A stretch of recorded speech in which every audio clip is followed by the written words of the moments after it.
سر جو کیسز ہیں یہ تو زرداری ان کی صاحب بہتری ہو جائے گی نا کہ نیب ویل پریپیئر ہی نہیں. جو زرداری صاحب کے کیس ہیں اور جو ٹی ٹی کے کیس ہیں شہباز شریف کے بچوں کے، وہ اتنے دھانسو قسم کے چارجز ہیں کہ وہ پاکستان کے اندر بھی اور باہر بھی پوری دنیا میں آپ کو شاباشی ملے گی اگر کورٹ آف لاء میں ٹرانسپیرنٹلی یہ عمل سزا تک پہنچ جائے. اگر ٹرانسپیرنٹلی سزا تک پہنچ جائے تو آپ کو شاباشیاں ملیں گی، اور نہ ہوا تو پھر نقصان بہت ہوگا. کوئی کسی کو شاباش نہیں دیتا یہاں، کوئی نہ دیکھو پھر اسی تنخواہ پہ سارے کام کریں گے. اور آصف زرداری سے بات کرو، وہ کہتا ہے بینک اکاؤنٹ میں رکھے ہیں، کس کے نام پہ رکھے ہیں میں ذمہ دار نہیں ہوں، اور میں کسی کی اور بات نہیں کہتا، کسی کیس کی بات نہیں کرتا، میں ویڈیو نہیں کھیلتا، میں کسی ایسی بات میں نہیں آتا. لیکن میں ایک بات شہباز شریف کی آن اوتھ پہ کہنے کے لیے تیار ہوں، اس نے پوری کوشش کی کہ این آر او ہو جائے.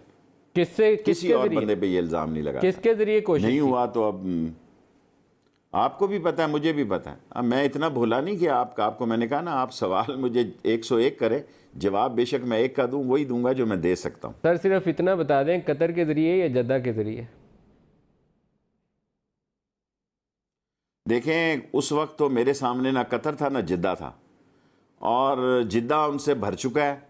جدہ راضی ہے ان سے کہ بھئی یہ، میں جب مشرف کے ساتھ وہاں جاتا تھا تو کنگ عبداللہ کہتا تھا کہ they are not what they are, mister Musharraf they are not what they are. So ہم نے جو کچھ سوچا تھا وہ نہیں نکلا. They did not behave as a prime minister.